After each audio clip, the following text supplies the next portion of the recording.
Eu trabalhava em uma posição de vendas que eu peguei 1 ano quando estava na faculdade. Alguns dos meus amigos estavam no programa de música e naturalmente se juntaram a algumas bandas enquanto faziam networking com outros músicos locais. Um desses projetos que eles realmente entraram acabou decolando, criando um pouco de agitação local, e até o final do ano, eles tinham alguns shows regulares pela cidade. Eles começaram a ser questionados sobre uma pequena turnê regional, essencialmente apenas passando pelas cidades e cidades universitárias em todo o nosso estado. Os caras contataram alguns locais, fizeram os planos e agendaram sua primeira turnê para o final do verão, antes de voltarmos para a escola. Um dos caras da banda já tinha feito turnês regionalmente antes, então ele conhecia alguns dos obstáculos a serem evitados, um dos quais era o roubo na estrada. Ele incentivou a contratação de alguém para ajudar a gerenciar o equipamento, manter o controle do merchandising e das vendas, e geralmente tornar tudo contabilizado. Meu amigo nesta banda me perguntou se eu estaria interessada. Eu fiquei super animada. Eu concordei e limpei o que pouco que tinha planejado e me preparei para a vida na estrada. Não foi nem de perto tão glorioso quanto eu pensava que seria. A maioria dos dias foi passada apertada no banco de trás, lutando por espaço para se esticar, tentando respirar no fedor de todos. Tenho certeza de que você entende a imagem. Parávamos a cada poucas horas para gasolina, banheiro e comida. Todos nós nos colocávamos em uma fila, andando ao redor da van, algumas vezes apenas para sentir as pernas novamente. O lado musical era incrível. Ver esses caras tocarem de uma maneira diferente todas as noites fazia as músicas antigas parecerem novas. Era mágico. Os aquecimentos no estacionamento eram divertidos de gravar, e as travessuras pós-festa entraram para a história como algumas das mais loucas de sempre. O show de luzes junto com a música me colocava em transe todas as noites. Por trás da mesa de merchandising, lidar com as vendas não era realmente um grande problema. Isso foi até os shows realmente terminarem. Só então, eu era totalmente cercada. As pessoas se aglomerando em 3 ou 4 filas diferentes, todas pensando que estavam na frente, todas suando e gritando. Você entende a imagem? As primeiras noites foram realmente assustadoras, mas com o tempo, peguei o jeito do fluxo. Ficou mais fácil, e eu me tornei mais confiante. Cerca de metade da nossa turnê, conheci um cara chamado Alan. Ele estava em um dos shows menores em uma cidade universitária, onde era mais fácil ter uma conversa com alguém. Nos vimos de longe algumas vezes na sala de shows. Eu não estava escondendo meu eu. Ele era bonito, no cenário musical, e parecia estar por volta da minha idade, talvez um pouco mais velho. Às vezes, em cenas alternativas, é difícil dizer quantos anos as pessoas realmente têm. Conforme a noite avançava, ele se aproximava da mesa de merchandising, piscando para mim ocasionalmente, para o qual eu apenas sorria e acenava de volta. Eu sabia que ele ia vir falar comigo. Eu apenas curtia a música, vendia algumas camisetas e me perguntava até que ponto isso realmente poderia chegar, considerando que eu estava dormindo na estrada com 4 homens adultos. Eu não poderia levá-lo de volta para a van, se é que você me entende, já que só podíamos pagar hotéis a cada 2 dias. Não é preciso dizer que Alan e eu nos demos bem naquele local. Conversamos por 1 hora enquanto eu trabalhava na mesa de merchandising. Ele apenas encostou na parede e falou sempre que teve chance entre as vendas. Ambos dissemos que éramos estudantes, mas ele tinha apenas um semestre restante em seu programa. Ele era um assistente de enfermagem e ia mudar para radiografia ou algo do tipo. Era totalmente ligado à área médica e exigia uma quantidade decente de estudo. Ele era muito legal. Depois que o show acabou, ele me ajudou a embalar todo o merchandising e levá-lo para a van, e depois nos ajudou a levar os equipamentos musicais para dentro também. Eu o apresentei a todos na banda, e eles imediatamente se deram bem. Alan se encaixou conosco e passou o resto da noite conosco. Encontramos um Taco Bell e desfrutamos de uma glamourosa quinta refeição da meia-noite, como 4 bandas em turnê são conhecidas por fazer. Então, todo mundo virou para dormir, um por um. A van tinha um engate para um pequeno reboque, então você podia enfiar tudo lá dentro quando dormíamos no carro. Alan me manteve acordada até quase às 3 da manhã. Conversamos, fumamos cigarros e contemplamos as estrelas, e desfrutamos de uma sensação de companhia que eu normalmente almejo. Flerte, mas dentro do razoável, intelectual, mas não técnico. Eu amei o que ele disse e como disse. Dito isso, eu sou realista, e eu sabia que este era um cara que eu acabara de conhecer, que eu estava idolatrando um pouco por causa de como o conheci. A mentalidade de estar em turnê realmente furou um buraco na minha capacidade de raciocinar. Depois de um implacável vai e vem, Alan finalmente concordou em sair para casa e me deixar descansar. Eu expliquei que não tínhamos muito a fazer além de dirigir no dia seguinte, mas estava miserável sem dormir. Ele disse que entendia, já que na verdade não morava na cidade em que estávamos. Ele tinha dirigido algumas horas de distância para ver alguns amigos, acabou vindo ao show por impulso. Trocamos números, tivemos um desses abraços dos anos 2000 que duram para sempre, e então tivemos nosso primeiro e único beijo. Eu entrei na van, o vi atravessar o estacionamento, entrar em um carro legal e sumir na noite. Naquele momento, tive um enorme arrependimento de não ter passado a noite toda com ele, mas estava me apegando à lógica e sabia que havia muito tempo para arriscar com um cara que eu acabara de conhecer. Melhor dormir nisso e nos comunicarmos no dia seguinte. Quem sabe, talvez ele seja apenas um conquistador e nem me deu o número certo. No dia seguinte, abastecemos, pegamos alguns lanches e direções e seguimos em direção ao próximo show. Recebi uma mensagem de texto de Alan antes mesmo de chegarmos na estrada, desejando-me bom dia e dirigindo com segurança. Na nossa saída da cidade, foi bom e revigorante ver que ele era um cara genuíno, talvez até interessado em mim de verdade, então me agarrei em cada palavra que ele disse. Ele acabou de chegar em casa pouco antes do nascer do sol. "Você nunca dorme?" Eu brinquei com ele. "Não", foi a única resposta dele. Claro, e qualquer pessoa com cérebro assumiria que ele está brincando. Mas Alan acabou sendo um cara sério.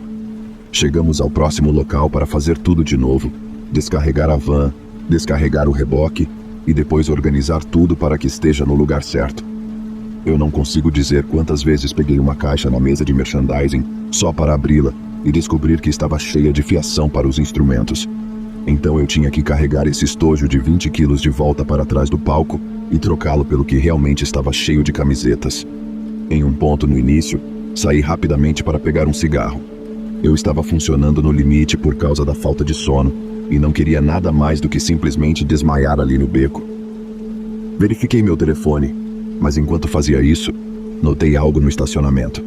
Um carro que parecia exatamente com o do Alan estava lá na esquina, estacionado longe dos postes de luz, mesma cor, mesma roda, mesma coisa.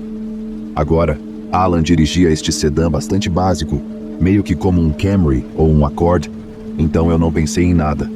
Há milhões daquele modelo de carros na estrada.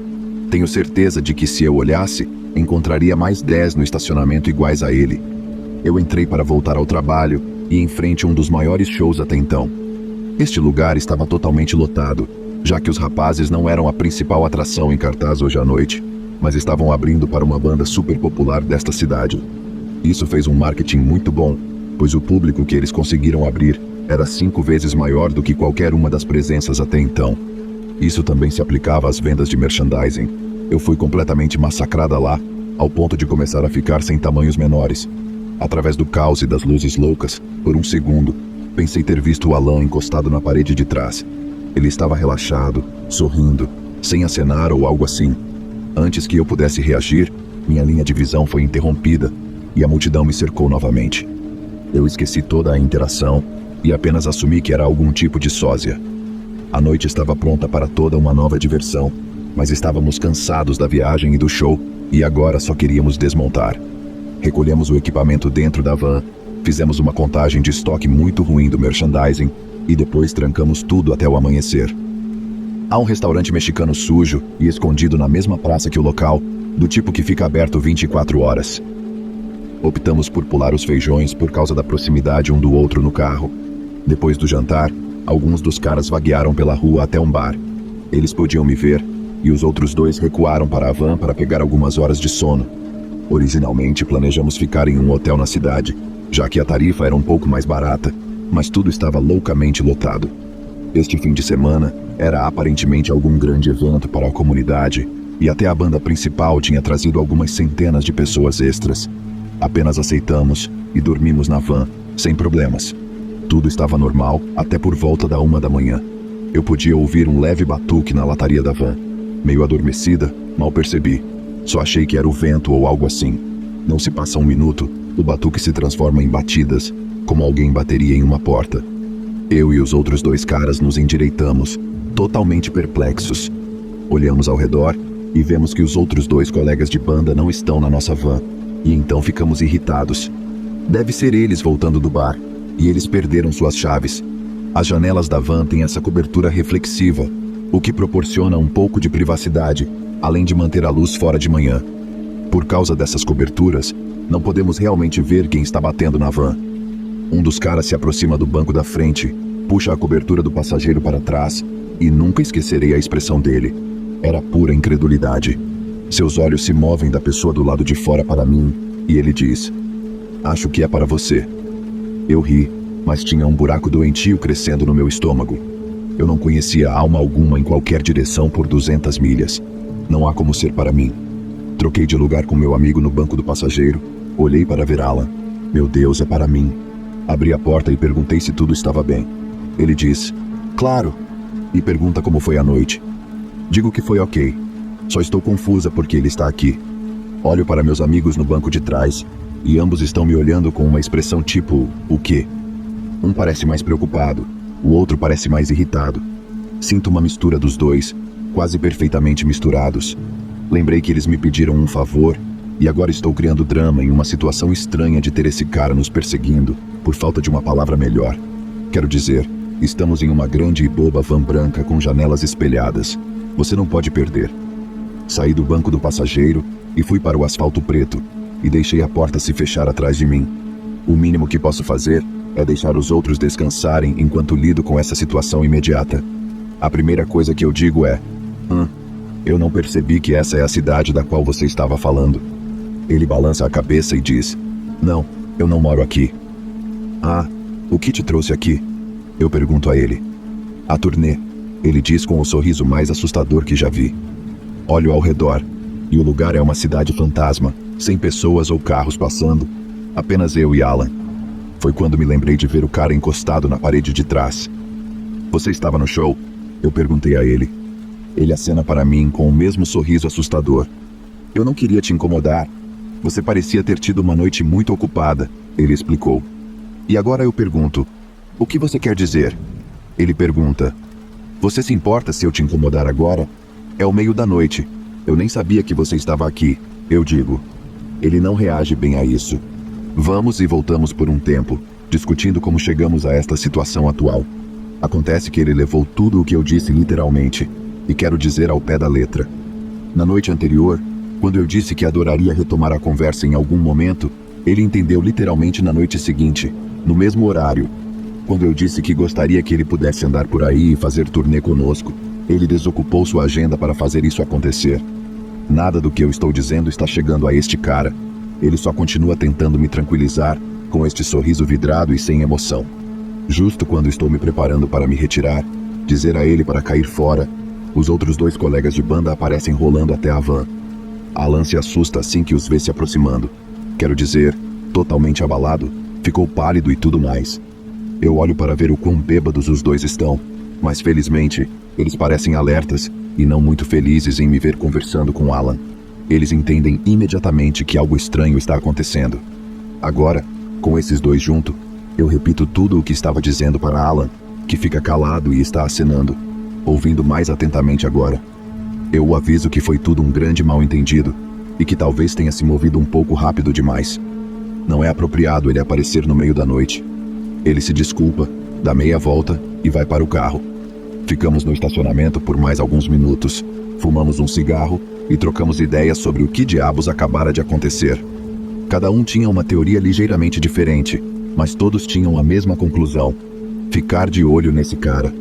Ele não parecia realmente perigoso demais, mas tinha os meios para nos seguir, e foi exatamente isso que ele fez.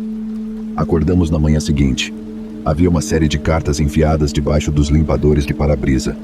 Naturalmente, todas estavam endereçadas a mim, e todas eram assustadoras pra caramba. A parte mais estranha foi que cada carta foi escrita como se fosse a única. Nenhuma delas mencionava as outras 9. Pedaços de papel espalhados com cartas de amor. A semana seguinte foi muito mais estressante do que a primeira. Todos os dias se tornaram um jogo de espionagem de procurar por Alan e aquele sedã esperto. A parte inacreditável foi o quão frequentemente o avistávamos na estrada. Várias vezes o víamos seguindo atrás a meio quilômetro de distância, tentando se esconder atrás de outros carros. Tinha que ser ele, pois víamos isso todos os dias. O víamos dirigindo ao redor do local do show, mais postos de gasolina em cada cidade, ou até mesmo estacionado almoçando do outro lado da rua de nós. Ele podia nos seguir em qualquer lugar por causa da van e porque tínhamos uma turnê inteira postada na internet. Cada cidade, cada estado, cada lugar em que a banda tocaria, éramos alvos fáceis para esse cara, ou pelo menos eu era. Todos na banda estavam apenas me provocando sobre o perseguidor que eu criei. Eles não estavam nem de longe tão preocupados quanto eu, mas estavam no palco durante parte da noite, todos os olhos neles. Eu estava sentada no total escuro em um canto. Alan apareceu mais de uma vez e me encurralou lá atrás. Eu tinha que chamar a segurança toda vez para expulsá-lo depois de explicar a situação.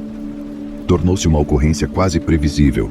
A parte louca era que alguns funcionários de alguns dos locais o conheciam. Ele era um frequentador totalmente normal para essas pessoas. Eu não podia acreditar. Isso pintava um quadro muito maior. Tipo, isso é um hobby para ele? Começamos a tomar medidas para evitá-lo de fato, como pegar rotas alternativas e ir para a próxima cidade logo após o show, em vez de esperar até de manhã. Nós o perdíamos, mas quem sabe, talvez ele estivesse apenas sendo dissimulado. Eu nunca mais fiz uma turnê, nem mesmo como responsável pela van, e posso dizer com confiança que não ouço falar de Alan há mais de 10 anos, mas toda essa experiência me marcou profundamente. Acho que ele trocou de alvo. Me pergunto até onde ele levou esse hábito.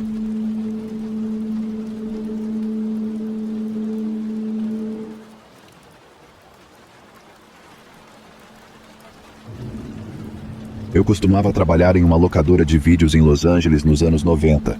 Tínhamos alguns clientes famosos. Era um ambiente de trabalho maluco que às vezes parecia bastante inseguro, mas essa imprevisibilidade era metade do atrativo.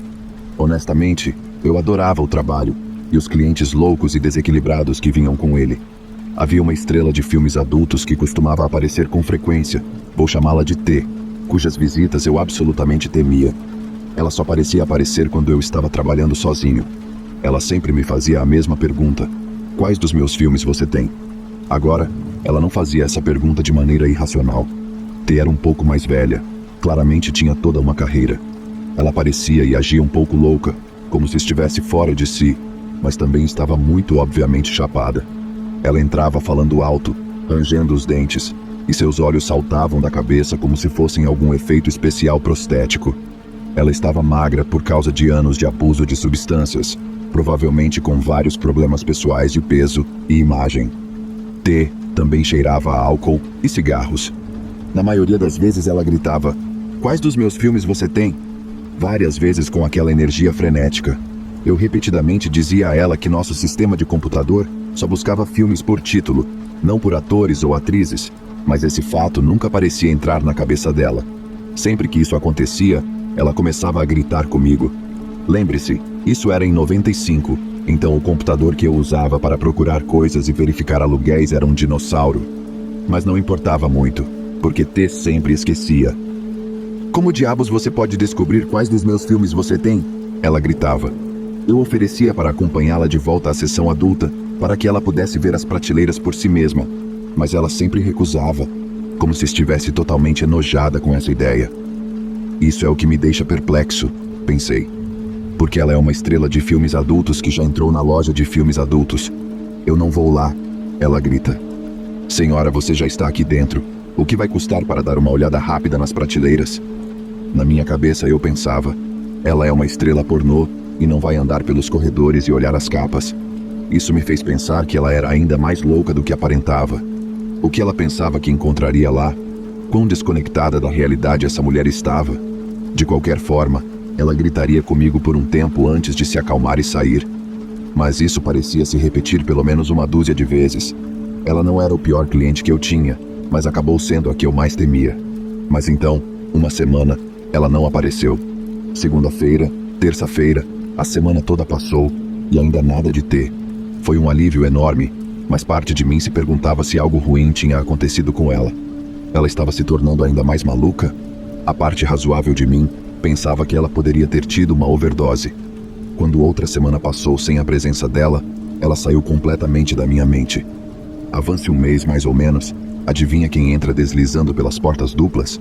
É a T, e ela está parecendo um inferno. Primeiro, está claro que ela não tomou banho por várias semanas, talvez desde a última vez que a vi. Você sempre conseguia perceber quando ela estava realmente suja, porque o cabelo dela ficava cada vez mais vertical. Não sei como explicar de outra forma, além de que a gordura seguraria esse cabelo excessivamente tingido e esfarrapado. Suas roupas são mais ou menos as mesmas de sempre, roupas de dormir e meia mãe de bairro. Mas tudo isso não é nada quando vejo o rosto dela. Ela tem um enorme olho roxo, e seus olhos em si estão completamente insanos. Ela tinha pupilas do tamanho de pratos de jantar, a borda externa, em vez de branca, estava tingida de um amarelo profundo. Não consigo dizer se ela estava doente ou mais de ressaca do que qualquer humano que já vi. Ela vem até o balcão e acende o mesmo cigarro que sempre acende. Quais filmes você tem? Onde estão? Quantas cópias? Eu tento ser um pouco amigável e digo: Ei, T, faz um tempo desde que te vi. Ainda não temos um sistema atualizado que me permita buscar esses detalhes. Posso te mostrar as prateleiras. Isso pode te ajudar, porém. Eu nunca vou esquecer o olhar que ela me deu. Apenas esse aceno distante, meio sorriso com a boca toda trêmula. Ela me perguntou se eu estava certo, ao que respondi sim. Então ela começou a recuar em direção à saída, incerta do que estava acontecendo. Eu pensei que ela estava no meio de um episódio, que sairia sozinha. Provavelmente desapareceria por mais algumas semanas. Eu já tinha ouvido falar de pessoas mentalmente doentes, presas em loops de comportamento. Talvez visitar a locadora de vídeos fizesse parte do loop dela. Mas caramba, como eu estava errado. A porta se abre não 30 segundos depois, e um cara grande, alto e bem vestido entra. Eu estendo as boas-vindas, mas hesito. Esse cara parece irritado. Ele está se aproximando rapidamente do balcão. Eu pergunto se há algo em que eu possa ajudá-lo. Ele coloca as mãos no balcão, e elas estão cegantes, cravejadas com todos os tipos de ouro e prata, com diamantes entre elas. Ele explica calmamente que eu sou o problema e que ele está aqui como uma solução. Eu começo a responder algo sobre como sou apenas um funcionário aqui. Se ele quer o dinheiro no caixa ou os filmes pornôs lá atrás, ele pode pegar. O cara ri de mim, balança a cabeça e explica que estou apenas chateando sua amiga que acabou de estar aqui. Ah, você tem que estar brincando, T.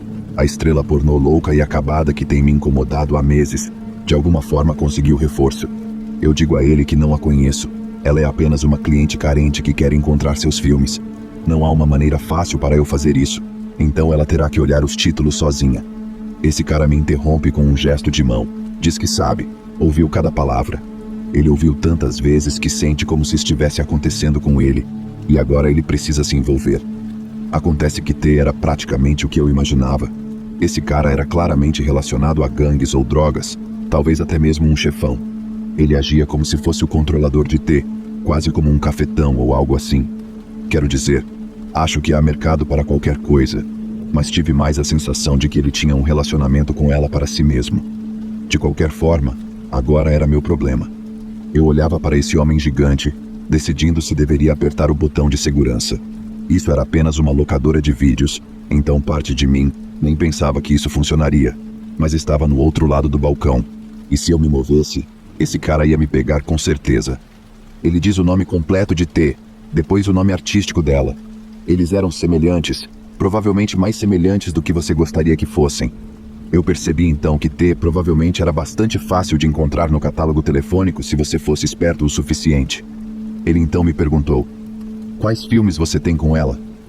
Obviamente ele não queria as mesmas desculpas que eu tinha dado antes, então eu joguei as mãos para cima em derrota. Eu entrei no computador ao meu lado, puxei a lista de inventário de toda a loja e comecei a fazer do jeito antigo. Anotei uma lista curta de títulos que reconheci e comecei por aí. Demorou quase 1 hora para encontrar cada fita, verificando constantemente as prateleiras e as estantes de descontos em busca de cópias escondidas. O tempo todo, aquele cara apenas me seguia casualmente, sem dizer uma palavra, apenas me observando juntar todos eles em uma cesta no balcão. Ele estalava os dedos, mexia o pescoço, coisas de intimidação básicas. Foi como uma cena de Os Bons Companheiros. Foi só depois de começar a empilhar todas as fitas que percebi o quão extensa era a carreira de T. Ela era uma atriz famosa há cerca de 20 anos, pelo que pude perceber, e foi produzida por alguns dos maiores estúdios ao longo das décadas. Me ocorreu que essa mulher provavelmente ainda recebia cheques por algumas dessas coisas. Agora, o cara atrás de mim fazia sentido. Eu disse a ele que levaria 1 minuto para registrar tudo. Ele perguntou o que eu queria dizer com isso. Eu disse, uma cobrança por todos os filmes. Expliquei que não podia simplesmente deixar 80 ou 90 fitas desaparecerem da nossa loja. O cara pegou a caixa de filmes com um braço, puxou uma pistola da cintura com o outro, me olhou de cima a baixo, colocou o cano no balcão e me perguntou se estávamos bem. Eu apenas concordei com um suspiro. Liguei para meu chefe depois de vê-lo sair do estacionamento, que por sua vez me disse para chamar a polícia. Ambos apareceram 20 minutos depois. A polícia registrou um depoimento e meu chefe fez um relatório de roubo. Então me demitiu na hora. Tenho pensado muito sobre aquele cara, quem ele era e por que queria aqueles filmes.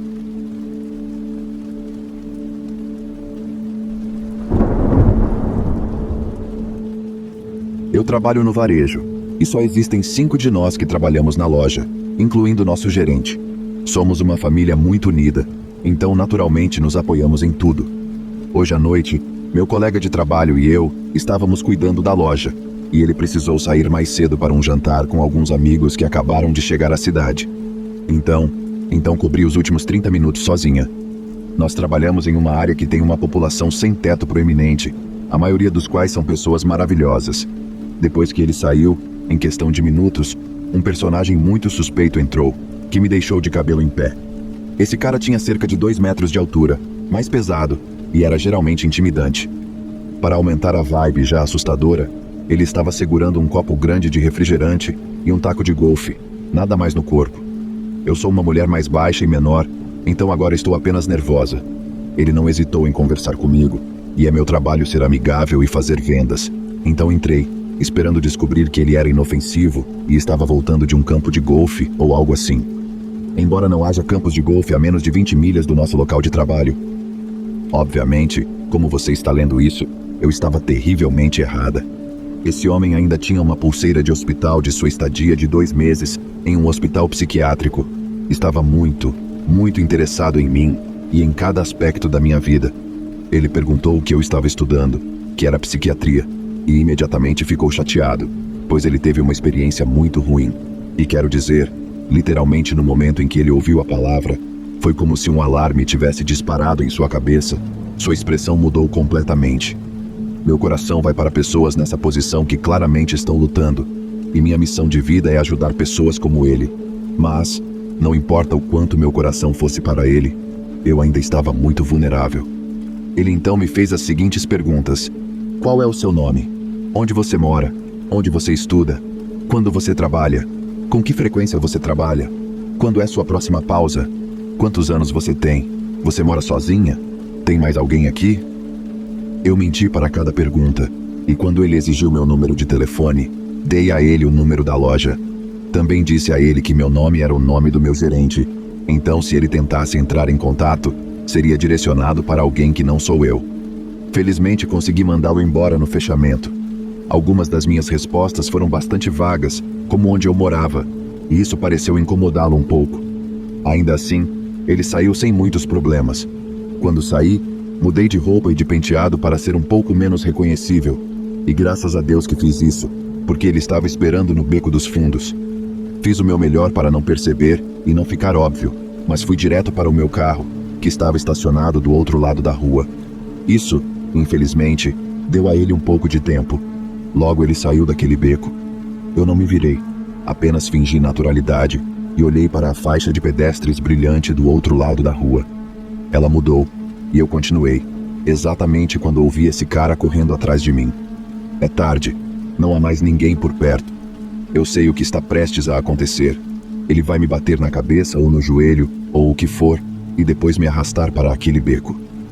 Meus nervos se quebram, e finalmente eu me viro. Ele estava parado na borda da calçada apenas me encarando. Uma vez que me virei, ele pôde ver meu rosto. Ele resmunga algo, e depois continua seguindo. Eu me entreguei. Agora ele sabe que sou eu. Ele até começa a gritar o nome falso que dei a ele. Eu não respondi. Apenas aumentei o ritmo e fui para o meu carro. Eu pensei que enquanto conseguisse entrar, Provavelmente poderia me livrar disso. Ainda assim, ouvi os passos dele arranhando o asfalto, se aproximando de mim. Quando pensei que ele literalmente estivesse bem atrás de mim, queria me virar e olhar, mas, em vez disso, apenas comecei a correr desesperadamente. Consigo ouvir seus passos pararem um pouco e depois hesitarem. Meu impulso de fugir deve tê-lo pego de surpresa. Assim que alcancei a porta e entrei, girando a chave, olhei para trás uma última vez. Eu não conseguia ver o homem, mas notei seus dedos firmemente envoltos no cabo do taco de golfe. Estava tão perto que consegui ler parte da impressão na pulseira hospitalar pendurada em seu pulso. Eu estava tão aterrorizada e chocada que meus joelhos cederam e minhas pernas desabaram completamente sob mim. Enquanto eu caía para trás, o taco de golfe assobiou acima de mim. Foi o puro terror que me salvou, não instintos ou treinamento. Felizmente, caí de costas direto no banco do motorista do meu carro. Rapidamente puxei a porta fechada, tranquei-a, e então saí de lá como se tivesse roubado o carro. Eu liguei imediatamente para a polícia e depois para o meu gerente. O cara foi detido e fichado na mesma noite. Eu até tive que identificá-lo na delegacia. Sempre confie em seu instinto por aí, pessoal. Pode salvar sua vida.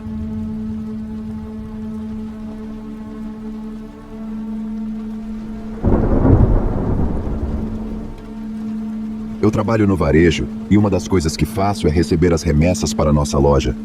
Como sou responsável pela papelada, preciso interagir com os motoristas de caminhão que trazem as entregas. É um trabalho orientado por tarefas. Requer muita organização, mas também exige uma personalidade agradável devido ao tempo de interação com os motoristas. A maioria deles são homens mais velhos, entre 40 e 60 anos. Eu sou uma mulher na casa dos 20 anos. Isso é relevante. A maioria dos motoristas são ótimos, prestativos e profissionais, mas havia um que era estranhamente falador o tempo todo. Nada realmente estranho, mas às vezes tópicos de conversa irrelevantes ou levemente inadequados, como coisas que ele fez na faculdade, suas ex-namoradas. Você entendeu?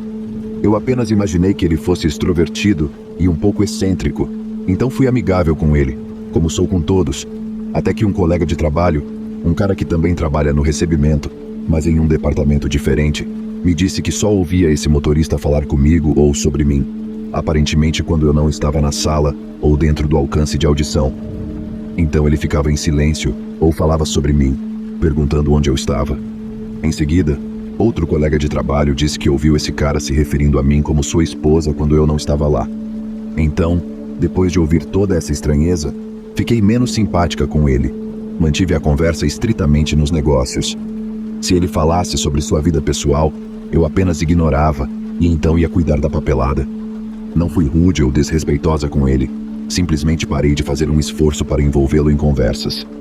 Houve uma vez em que ele ficou um pouco amigável demais no escritório do caixa, e minha reação foi bastante instintiva. Eu não pude evitar. Me senti encurralada porque ele estava realmente exagerando com os mimos bem na frente de outras pessoas. Foi a forma mais estranha e direta de manipulação que já vi. Como se eu tivesse deslizado direto para debaixo dele, como se estivéssemos namorando há anos. Ele fez um comentário, e eu me virei, e disse a ele e ao caixa inocente que não tínhamos absolutamente nenhum envolvimento, e nossa comunicação seria estritamente profissional a partir de então. Foi quando ele se voltou contra mim. Tudo o que ele disse foi um ataque à minha personalidade. Eles devem estar te sobrecarregando. Você está bem menos divertida do que costumava ser. Sou uma pessoa feliz, eu amo o meu trabalho. Estou muito feliz aqui. Só não gosto de ser assediada por homens mais velhos. Eventualmente, ele foi tão longe a ponto de dizer para outras pessoas que eu era pouco profissional, basicamente fofocando sobre mim pelas minhas costas. E foi quando eu confidenciei ao meu chefe o quanto esse cara estava realmente me deixando desconfortável. Eu realmente me orgulho da minha natureza extrovertida. Sou expansiva por padrão. E o fato de ele estar me fazendo mudar minha personalidade em relação a ele, e depois contar aos outros que eu era insensível simplesmente por manter distância, foi a linha que eu tracei. Meu chefe registrou uma queixa. Tudo se acalmou depois disso, pelo menos por um tempo. Meus colegas de trabalho ainda ouviam alguma coisa de vez em quando, mas parecia que esse veterano estava atento a quem estava do meu lado. Eu imaginei que fosse águas passadas naquele ponto, e apenas deixamos para lá. Isso foi até as ligações.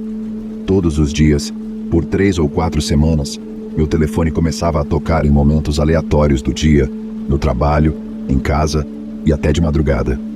Eu pensei que fosse spam, mas ninguém nunca dizia nada. O número aparecia como desconhecido, então nem sabia como bloqueá-lo. Eu suspeitava que tinha algo a ver com aquele cara mais velho. Durante algumas de suas histórias antigas, ele confessou por engano fazer coisas exatamente como essa: ligações de trote, deixar coisas nas varandas e nos carros das pessoas, tudo o que ele achava engraçado para incomodar pessoas que ele considerava terem lhe prejudicado. Comecei a ficar de olho no trabalho, pedindo aos meus amigos em outros departamentos que mantivessem os ouvidos abertos para qualquer coisa, especialmente qualquer coisa que o velho achasse engraçado. Eu os alertei sobre minha situação e que se ele conversasse com alguém sobre o que estava fazendo, seria de uma forma arrogante e ele se orgulharia disso. Nada passou disso, mas todos os dias, meu telefone continuava tocando. Alguns dias, especialmente se eu estivesse no trabalho, eu simplesmente o desligava, colocava-o na bolsa para ter um pouco de paz de espírito. Quanto mais eu pensava nisso, mais fazia sentido. Claro, esse velho azedo tinha tempo para me incomodar. Ele dirigia um caminhão para viver. Ele provavelmente estava ao telefone 18 horas por dia. Com renovada confiança, deixei as chamadas passarem batidas. Eu as atendia e chamava o cara pelo nome, dizia o que pensava sobre ele e desligava. Mesmo no trabalho, eu olhava bem nos olhos dele, sacudia meu telefone para ele, como se fôssemos amigos de correspondência há muito perdidos. Eu podia ver que isso estava mexendo com ele. Uma noite, no fim de semana, acordei com a luz do meu telefone. Não estava vibrando, apenas a tela ligando e desligando constantemente. Foi o suficiente para me deixar perturbada. Era um chamador desconhecido. Rolei na cama e atendi, pronto para soltar uma série de palavrões. Ouvi uma buzina alta do lado de fora da minha casa. Eu também conseguia ouvi-la pelo telefone. Agora, eu estava legitimamente assustada. Levantei e olhei pela cortina para ver o caminhão desse cara no meio da rua, o mesmo caminhão que ele usava para trabalhar. Ele desligou na hora em que viu as cortinas se abrirem, então saiu rugindo na escuridão. Sem mais buzinas, sem dar meia volta. Eu não sabia o que pensar. Primeiro, meu telefone e agora minha casa. Como diabos ele descobriu essas informações? Não dormi naquela noite, mas comecei a juntar o máximo de peças do quebra-cabeça que pude. No final do fim de semana, tinha construído um caso bastante sólido contra isso. Levei direto para meu chefe na manhã de segunda-feira. Concluí que ele devia estar roubando minhas informações pessoais dos arquivos no trabalho. Esta foi a segunda vez que estive em seu escritório sobre esse cara em particular, então já havia criado um rastro de papel. Quando levei as novas informações contra esse palhaço, meu chefe ficou chocado. Ele não conseguia acreditar. Ele prosseguiu e registrou um segundo relatório, mas desta vez fez um anúncio direto para toda a empresa e outras empresas com as quais estávamos trabalhando. Foi o início de uma cadeia que expôs muitos idiotas nojentos assediando as mulheres do escritório.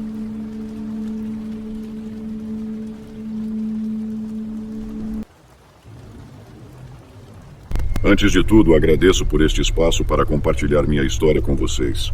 Obrigado por contá-la. Me chamo José Alberto e trabalhei por 3 anos em um posto de gasolina nos arredores da cidade onde morava.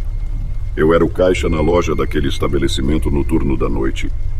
Para muitos é um trabalho árduo, mas para mim, que sou uma pessoa noturna, era bastante confortável.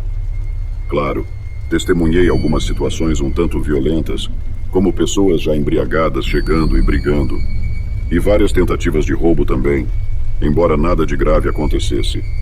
No entanto, o que nunca havia experimentado na vida, e que na verdade nem acreditava, era o paranormal, até uma daquelas noites em que estava trabalhando.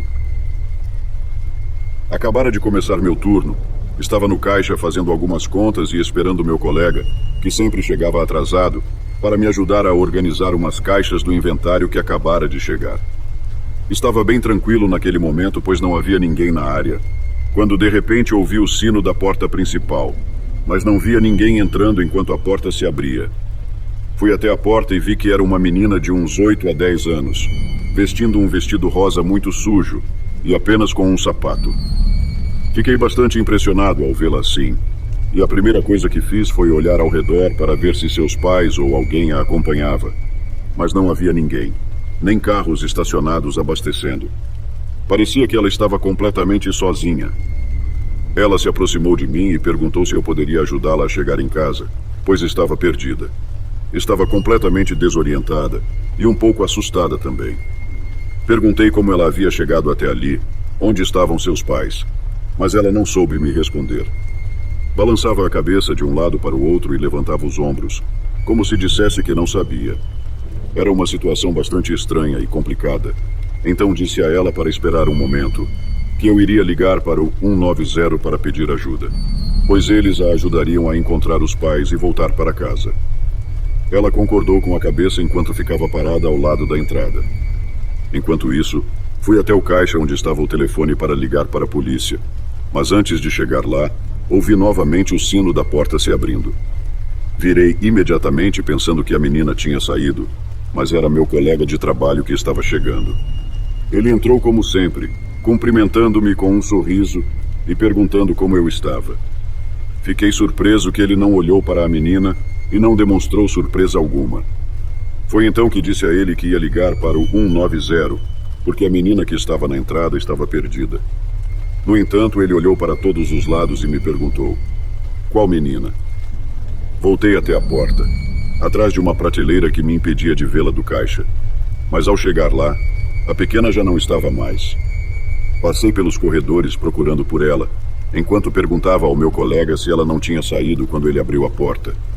Mas ele me olhava totalmente confuso, dizendo que quando ele entrou não havia absolutamente ninguém, nem dentro nem fora do lugar. Eu estava assustado e muito confuso, mas tratando-se de uma menor de idade, sabia que não podia deixar por isso mesmo. Nesse momento começou a chegar mais gente, e tivemos que atendê-los. Mas em um momento em que o posto ficou vazio, meu colega e eu aproveitamos para verificar as câmeras, tanto dentro quanto fora. Ao ver as gravações, aparecia eu falando sozinho.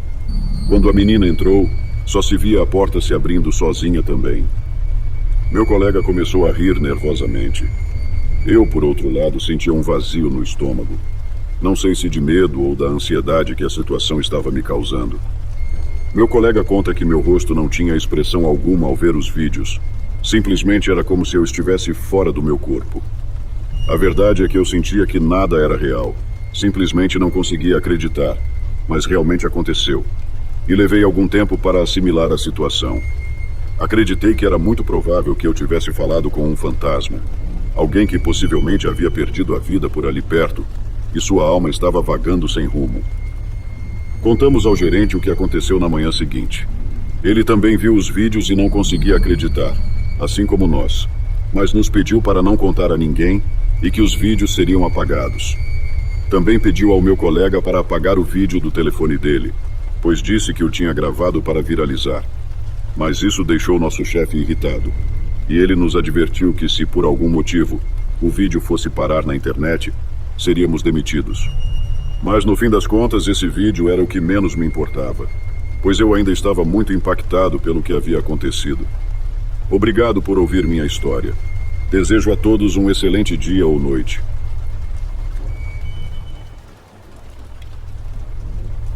Saudações. Escrevo este e-mail para compartilhar algo que realmente marcou minha vida. Por favor, não mencione meu nome, pois desejo compartilhar isso anonimamente. Apenas quero que saibam que naquela época eu era um jovem de apenas 17 anos. Comecei a trabalhar em um posto de gasolina no México como frentista e também limpava os vidros para as pessoas que permitissem, a fim de ganhar um dinheiro extra. Trabalhava à noite, pois durante o dia cursava o ensino médio. Vale ressaltar que esse posto de gasolina ficava quase na saída da cidade. Eu ia para o trabalho com um colega de 40 anos que também trabalhava no mesmo turno. Ele costumava me pegar e me deixar todas as noites em uma avenida que ficava a algumas quadras da minha casa. Então eu terminava o trajeto a pé. Em uma madrugada de trabalho, só estávamos eu e meu colega. Eram cerca de 3h30 da manhã. Não havia ninguém na região, quando de repente chegou um carro e estacionou onde eu estava atendendo. Era um carro com vidros escuros. Mal dava para ver para dentro. De repente a pessoa baixou o vidro e pude ver que era uma senhora jovem. Ela me pediu para encher o tanque e comecei a fazê-lo. Mas então ela saiu do veículo e disse que iria à loja de conveniência do posto comprar alguns doces, para o filho que estava no banco de trás. Pediu-me, por favor, que o vigiasse enquanto ela ia e voltava. E eu, tranquilamente, disse que sim, que não se preocupasse. Ela sorriu para mim, agradeceu e foi até a loja. Até aquele momento, nada parecia estranho. Os vidros traseiros estavam fechados e, como já mencionei, muito escuros. Mas eu conseguia perceber movimento, não muito, mas era possível ver alguém se mexendo lá dentro. Aparentemente, a criança estava bastante impaciente. Terminei de abastecer o tanque e estava apenas aguardando a mulher sair para receber o pagamento e também para perguntar se poderia limpar os vidros.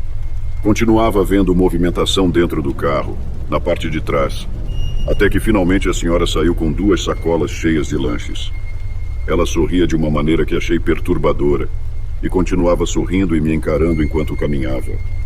Eu apenas devolvi o sorriso uma vez e me virei, mas aquilo me deixou muito desconfortável. Quando a senhora se aproximou, perguntou se seu filho ainda estava no carro, ao que respondi que sim. Após isso, ela tirou a carteira e pagou pelo combustível, além de me dar uma gorjeta por ter cuidado de seu filho. Agradeci e ela entrou no carro, o ligou, virou-se para trás, entregou as sacolas ao filho e disse carinhosamente: "Olha tudo o que comprei para você, querido." Eu pensei que ela fosse embora, mas antes de fazer isso, virou-se para mim e disse: "Veja, esse é meu filho Rodolfo", abaixando o vidro traseiro. E ali, sentado, havia um cadáver quase esquelético, parecendo ser um adolescente. Estava completamente vestido, com uma touca na cabeça. Eu fiquei petrificado. Nem mesmo lembro direito como reagir. Não recordo quase nada, mas senti muito medo. Não sei se meu colega que estava na frente percebeu que algo estava muito errado, mas ele veio imediatamente até mim. Nisso, a senhora subiu os vidros e simplesmente partiu. Eu fiquei ali, atônito e incapaz de reagir. Meu colega tentava me mover e perguntava constantemente o que havia acontecido, tentando me fazer reagir sem sucesso, até que finalmente consegui falar e contei tudo.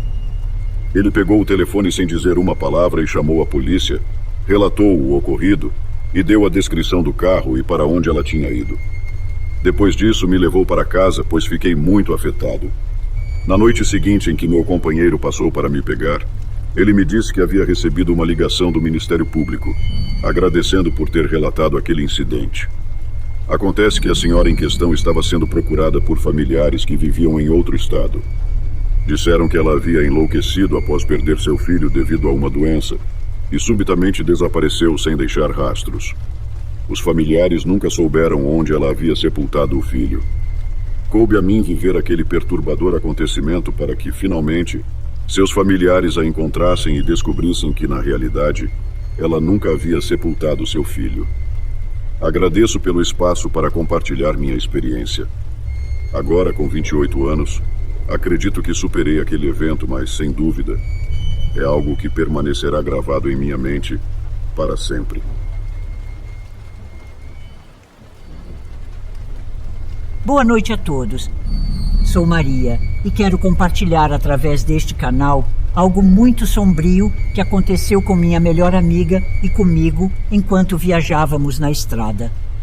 Para contextualizar, eu cursava a universidade e morava nas repúblicas da mesma.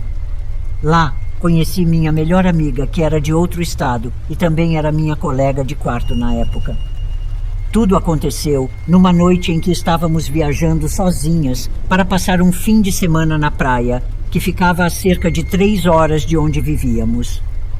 Alugamos um carro e partimos na sexta-feira, por volta das 8 da noite, já que nossa última aula terminava às 6, e levamos um tempo para fazer as malas. Até então, tudo estava bem. Íamos animadas pela estrada, ansiosas para chegar à praia e jantar no bonito hotel onde ficaríamos. No entanto, mais ou menos no meio do caminho, precisamos ir ao banheiro. Consultei o GPS em busca de um posto de gasolina próximo e apareceu um no mapa que nos desviaria um pouco para a direita, mas era o mais próximo. Chegamos ao local e era de fato um posto de gasolina, mas inexplicavelmente estava fechado. Por sorte, os banheiros ficavam do lado de fora e abertos.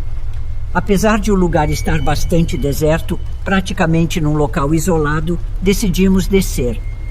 Estacionamos o carro na frente dos banheiros, do outro lado do estacionamento, e saímos rapidamente. Até aí, tudo bem. Entramos no banheiro sem demorar muito, mas ao sair, nos deparamos com algo verdadeiramente perturbador. Minha amiga saiu primeiro, e quando saí, lembro que estava olhando para baixo, secando as mãos, quando de repente senti que ela me segurou pelo braço enquanto olhava fixamente para frente.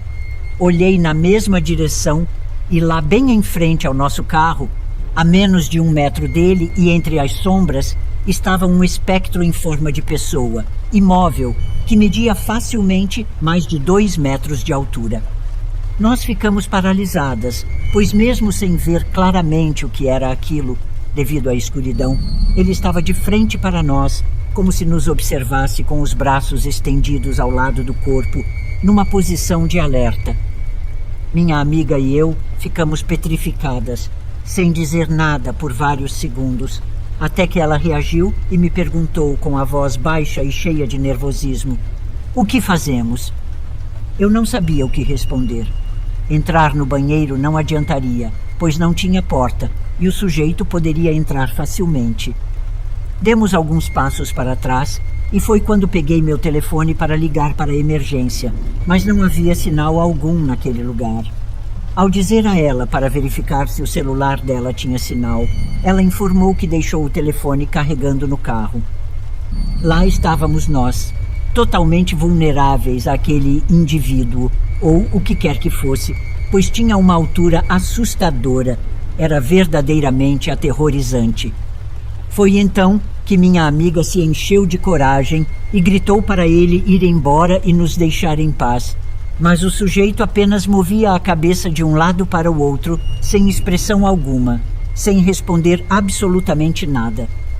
Lembro-me de ter dito baixinho à minha amiga que precisávamos correr na direção oposta e pedir ajuda, mas ela me disse que estávamos muito longe para ir a pé até a estrada principal, pois tínhamos nos desviado um pouco para chegar lá.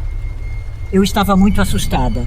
Todo o meu corpo tremia e eu me segurava com todas as minhas forças para não chorar. Tenho que admitir que minha amiga permaneceu o mais calma possível o tempo todo e, na verdade, ela estava na minha frente. Nunca recuou, sempre me protegendo. Honestamente, não sei por quanto tempo ficamos lá paradas diante daquela figura apavorante, mas para mim pareceu uma eternidade, até que de repente vimos luzes girando em direção ao posto de gasolina. Era um carro que estava entrando e se dirigindo ao banheiro também. Nós viramos para olhar e começamos a fazer sinais de que precisávamos de ajuda. Mas quando o carro se aproximou e viramos novamente para onde o sujeito estava, ele simplesmente já não estava mais lá. Era como se tivesse desaparecido na escuridão, num piscar de olhos. Foi aí que comecei a chorar, tremendo incontrolavelmente. Minha amiga me consolava e me abraçava. E nesse momento, o carro parou na nossa frente e um casal de idosos desceu. Lembro-me de a senhora ir direto até nós para perguntar muito gentilmente se estávamos bem, pois viu nossos gestos e também me viu chorando e tremendo. Eu não conseguia falar, mas minha amiga contou toda a história. Os senhores estavam impressionados, mas nos disseram que não viram o sujeito, pois quando estavam entrando não viram ninguém além de nós fazendo sinais. Enfim, depois de nos acalmarmos, entramos no carro e saímos daquele lugar. Durante todo o caminho, estávamos com medo de encontrar novamente aquele sujeito, ou seja lá o que fosse aquela figura sinistra. Mas estávamos com muito medo, a ponto de pensarmos em desistir da viagem e voltar. No final, decidimos seguir em frente em direção à praia e tentar esquecer o pesadelo que vivemos naquele posto de gasolina. Embora tenhamos nos divertido muito naquele fim de semana, o que aconteceu conosco é algo que nunca esqueceremos. De volta ao volante, nós não paramos em nenhum lugar. Fomos direto até a universidade, onde, é claro, compartilhamos nossa história com nossos amigos que nos deram todo tipo de teorias. Resumindo, todos concordavam que o que apareceu para nós não era uma pessoa. Enfim, há muitos segredos ocultos nesse mundo. Coisas que estão além da compreensão humana. Estamos praticamente certas de que o que apareceu para nós não faz parte desse mundo que conhecemos.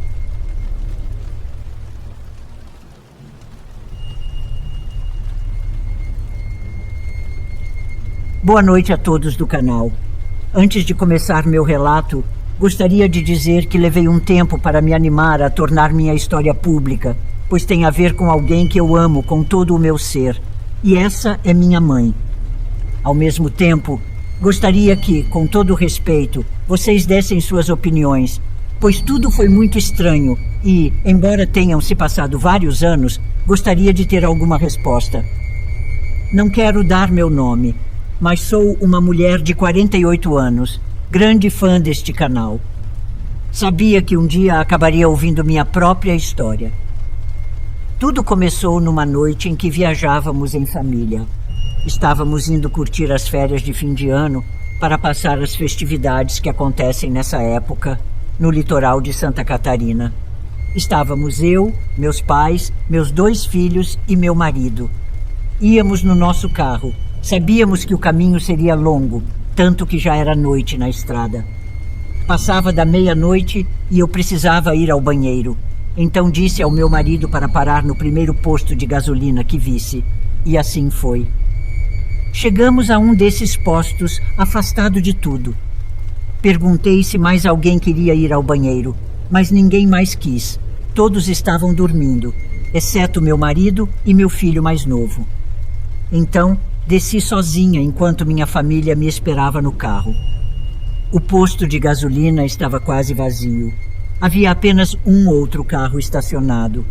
Mas quando entrei, os donos do veículo estavam saindo do banheiro, então eu tinha o banheiro só para mim. Enquanto eu estava concentrada no que estava fazendo, ouvi a porta do banheiro das mulheres se abrir e ela rangia muito. Eu tentava me apressar para não prolongar mais a viagem, mas então ouvi a porta do banheiro ao lado se abrir e por baixo vi os pés da minha mãe. A reconheci pelos sapatos e pela calça caqui que ela usava naquela noite. Imediatamente eu disse: "Estou aqui, mãe. Que bom que aproveitou para usar o banheiro, porque ainda temos várias horas de viagem pela frente." Mas não houve resposta. Achei estranho que ela não respondesse, então falei novamente: "Mãe, por que você não responde?" Mas mais uma vez, não houve resposta. Isso me deixou muito intrigada, então terminei de fazer minhas necessidades, levantei minha calça e saí da cabine diretamente para bater na porta, perguntando se estava tudo bem, por que não estava respondendo e que estava começando a ficar assustada. No entanto, ela começou a chorar. Eu sabia que era ela pela voz, inconfundivelmente a voz da minha mãe chorando. Desesperada, batia na porta para que ela abrisse, perguntando cada vez mais nervosa o que estava acontecendo, por que estava chorando assim e por que não queria abrir, mas não obtive resposta, apenas choro. De repente, ouvi a porta de entrada ranger, e quando olhei para ver quem era minha mãe. Eu fiquei pálida, sem conseguir dizer nada, vendo-a entrar. Ela me viu preocupada, perguntou se estava tudo bem e disse que tinha vindo me procurar, porque estava demorando muito. Lembro-me de que ela se aproximou e segurou minhas mãos, provavelmente vendo minha expressão de choque. A primeira coisa que fiz quando pude me mover foi olhar para a cabine do banheiro, onde supostamente minha mãe estava, mas não havia ninguém. Até empurrei a porta que estava sem trancar e de fato estava vazia. Minha mãe continuava insistindo para que eu contasse o que estava acontecendo, mas tudo o que eu queria era sair correndo dali. Então, a peguei pela mão e a levei até o carro. Ela me seguiu sem entender o que estava acontecendo, e antes de entrarmos no carro para que meus filhos não ouvissem nada, contei a ela o que aconteceu.